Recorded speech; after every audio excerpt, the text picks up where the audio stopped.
Hey Travis kiddos, I have some word work and some vocabulary for you today. We already went over the vocabulary words in class today, but I want to review them so that when we get to them in the story tomorrow, you know what they mean in context. So we had 6 new words. They were past, century, entertainment, future, and present. Do you remember what those are? Do you remember what they mean? So we did, I've heard them before. I know what it means. I can use it in a sentence and I can explain it. Level 1, level 2, level 3, and level 4. So you can put your hands and fingers where it works for you for each word. Okay, I've heard it before.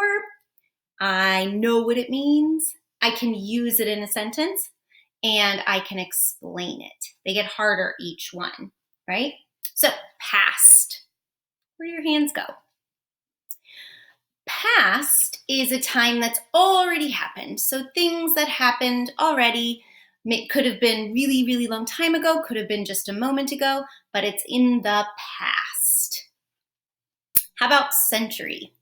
Where would your hands go for that? Do you know what it means? Have you heard it before? Do you know what it means? Can you use it in a sentence? And can you explain what it means? Century is 100 years. So it's an amount of time and it's 100 years. How about entertainment? Well, how do you feel about that word? Entertainment is what you do for fun, right? So it might be watching a movie, playing a game, riding your bike, something like that is what you do for fun. That is entertainment. How about future? Future is another time, but it's not the past that's already happened. It's something that has not happened yet. And it will eventually happen. The future is coming, but it has not happened yet. And the last one, present. How do you feel about that word? Present is right now. So we have 3 time periods in those vocabulary words.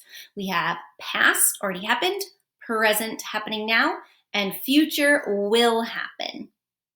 And another amount of time is a century, which is 100 years. And entertainment, what we do for fun. So hopefully you feel more confident and comfortable with those words now.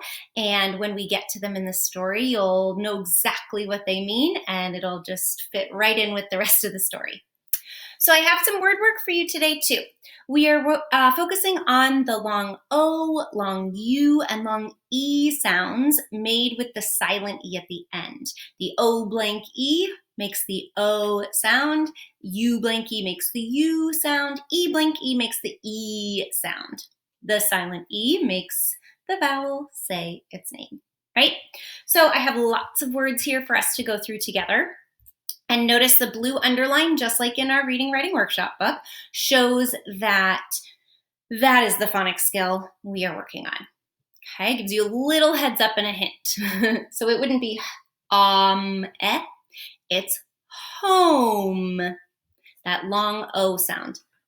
Own. Own. Bone. Eat. Pete.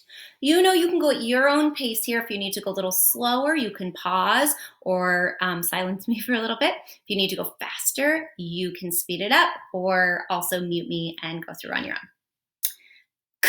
Cube. Cube. Rose. Rose. Now here the S is making the Z sound. Sometimes it does that. It's not rose, it's rose. Huge. This one has that silent E and a GE, that soft G sound. J. It's not hug or hugga. It's huge. Globe. Globe. Ease.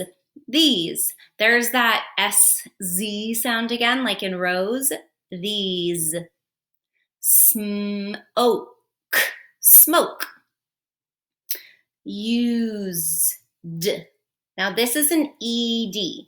So we know ED can make d, t, or ed. It's not used or used. We say used. Sometimes we do say used, like I used to. Kind of blends in together there. Used. V, o, t, ed. Another ed, but this time it's making the ed sound. We don't say voted, voted. With the T there, it makes it a little bit tougher to do the T or D sound, so we say voted, voted. Poles, poles. So that E is part of the O blank E. It's not poles, right? Poles. Just adding an S, making it plural. Now this one, all three of these words go together. Let's start with the root word, hope, hope. Now I've added a D. So think, would it be hoped, hoped, or hoped? Which one do you say? Hoped. I kind of do the t sound. You might say hoped. It's a little bit tougher to say, but depends on how you say the word. Hoped. Now this one is not hopping. When we have an O blank E or any silent E at the end of the word, we have to drop the E to add ing. So hoped is in the past, already happened. Hoping is happening now. So it's still the long O sound. O-ing. I'll show you how to make hopping a little bit later when we get into our double consonants. But for now, we're going to practice dropping the E and adding ing. I hope you were able to read all of those words and that you remember the vocabulary words, past, present, future, entertainment, and century. Ready for tomorrow. I guess that was only 5 vocabulary words, not 6. So ready for tomorrow with the vocabulary and practicing reading those words. Happy learning!